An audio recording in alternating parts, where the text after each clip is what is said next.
இல்லையே ஆண்கள் எப்படியெல்லாம் உரிமை இழக்கிறாங்கன்னு ஒரு பழமொழியில கூட சொல்றாங்க. மனைவி அமைவதெல்லாம் இறைவன் கொடுத்து வரும். அப்போ புருஷன் அமைத்தெல்லாம் புரோக்கர் கொடுத்து வரமா? மாதராய் பிறப்பதற்கே நல்ல மாதவம் செய்திடல் வேண்டும் அம்மா. பெண்களா பிறக்கிறதுக்கு தன செய்யணுமா? அப்ப ஆடவரா பிறக்கிறதுக்கு நாங்க அயோக்கியதனமா செஞ்சுட்டு வரோம். ஒரு காலத்துல தாலாட்டு பாடி குழந்தை தூங்க வச்சிருப்பாங்க, எல்லாரும் பாத்துருப்பீங்க.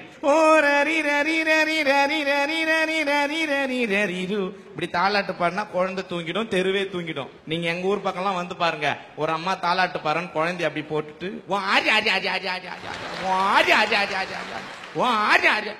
குழந்தை துணி எடுத்துட்டு சனின்னு ஏன் கத்துறேன்னா, என் மனைவி தாலாட்ட பாடினா பாருங்க, என் குழந்தைய 1.5 வயசு குழந்தைய தோல்ல போட்டுக்கிட்டு 10 நாய் வீட்டு வாசல்ல வந்து நிக்குது. நான் 11வது ஆளா உள்ள போறேன். சீ வெளியே போ நாயேன்றா. எங்க வீட்டு வேளாமா சொல்லுது 10 நாய் வெளி நாயமா, ஒண்ணுதான் சொந்த நாய் வீட்டுல சேர்த்துக்கமான்றாங்க.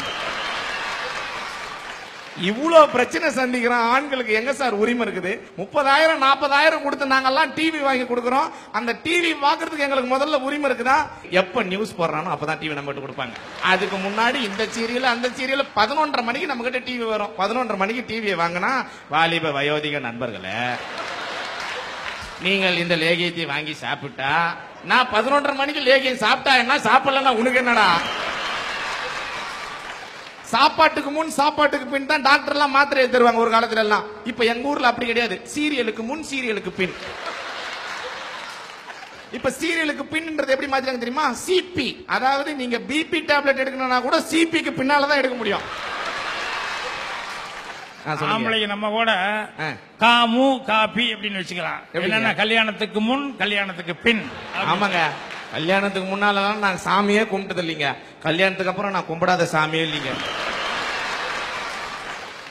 இவ்வளவு கஷ்டமா இருக்குல்ல, இவ்வளவு பொம்பளை புடுங்குறாள், பொம்பளையால இம்சியா இருக்குல்ல, பொம்பளை சரியில்லைன்னு பேசுறீங்கல்ல, பேசாம ஒரு கோவணத்தை கட்டிட்டு குற்றாலத்துல குத்த வைக்க வேண்டியதானே?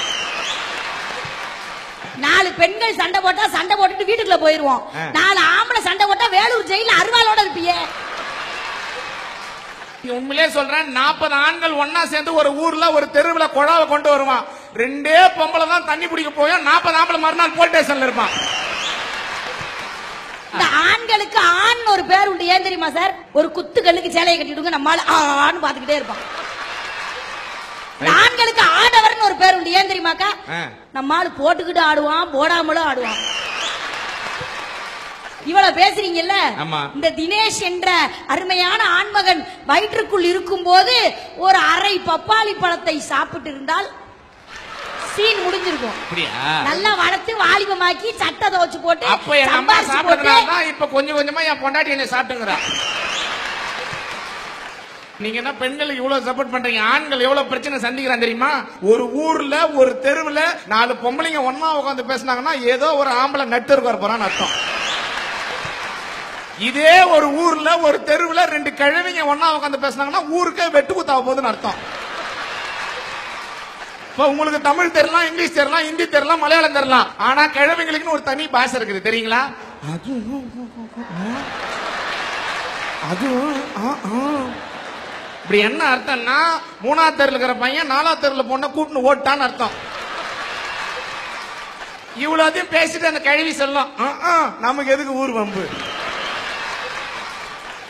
ஆம்பளை பசங்க எல்லாம் ஏன் தெரியுமா லூசா போறான்? பொம்பளை பசங்க எல்லாம் டைட்டா ட்ரெஸ் போடதான் ஆம்பளை பசங்க எல்லாம் லூசா போறான். இப்ப இந்த பொண்ணு கிட்ட போயிட்டு உங்க அப்பா டக்கரா இருக்கிறாருமா அப்படின்னு சொன்னா பிரச்சனையே இல்ல. அவங்க அப்பா கிட்ட போய் உங்க பொண்ணு டக்கரா இருக்குது சார்னா எவ்வளவு பிரச்சனை ஆகும்? தமிழ்ல பெருந்தன்மைன்னு ஒரு வார்த்தை. அந்த பெருந்தன்மைன்ற வார்த்தைக்கு யார் தெரியுமா உதாரணம்? ஒட்டுமொத்த ஆண்கள் தான். ஏன் தெரியுமா? இப்ப நீங்க பஸ்ல நீங்க ஏறி போறீங்கன்னு வச்சுக்கலேன், ஒரு பொம்பளை புள்ள பக்கத்துல நிக்கும். நம்மால் தெரியாம தான் மிதிச்சிருப்பான். தெரியாம மிதிச்சா போதும், நான்சென்ஸ் ஸ்டூபிட், நீ எல்லாம் அக்கா தங்கச்சியோட பிறக்கல, இதுக்குன்னே வர்றாங்க அப்படின்வாங்க. இதே ஒரு பொம்பளை புள்ள வேணும்னே நம்மால இடிக்கிட்டுமே, நம்மால கீச்சு மூச்சுன்னு சத்தம் விடுவான். கண்டக்டர் பஸ் எங்க போகுது? திருவண்ணாமலைக்கு போகுது, ஒடியா திருவண்ணாமலைக்கு பஸ் வேணுவான் நம்மால. சின்ன வயசுல நாமெல்லாம் படிக்கிறப்போ அப்பாவுக்கு தெரியாம அம்மா காசு கொடுப்பாங்க. ஆனால் கல்யாணத்துக்கு அப்புறம் அம்மாவுக்கு காசு கொடுக்கணும்னா கூட பொண்டாட்டிக்கு தெரியாம தான் சார் கொடுக்க முடியும். என்ற ஆண்களுடைய உரிமை எந்த அளவுக்கு பறிக்கப்படுகிறது நீங்கள் பாத்தீங்களா? கூட்டு குடும்பம்ங்கிற ஒரு வாழ்க்கையெல்லாம் நாம வாழ்ந்து வந்தோம். இன்னைக்கு அதெல்லாம் தனி குடும்பமா மாறி போச்சு. ஏன் தெரியுமா? 2 மாதங்கள் கருவிலே சுமந்த என் தாய் எனக்கு வேணும், ஒரு ஆண்மகன். நான் சொல்றேன், நான் கேட்கும் போது படிப்பதற்கு பணத்தை அள்ளி அள்ளி கொடுத்த என் தந்தை எனக்கு வேணும், ஒரு ஆண்மகன். நான் சொல்றேன், நான் ஓடி ஆடி விளையாடிய என் அண்ணன், தம்பி, அக்கா, தங்கை, என் உறவுகள் எல்லாம் எனக்கு வேணும்னு ஆண்மகன். நான் சொல்றேன், என்ன கல்யாணம் பண்ண வந்த பிறகு என் பொண்டாட்டி சொல்ற, அவங்க எல்லாம் வேணாம், எனக்கு நீ மட்டும் தான் ஓடணும். இன்னைக்கு சிரிச்சு பேசுற அண்ணன் தம்பி எல்லாம் முறைச்சு பார்த்துக்கிட்டு போறான்னா ஆண்களுடைய உரிமை எல்லாம் மறுக்கப்படுகிறது என்று சொல்லி நன்றி, வணக்கம்.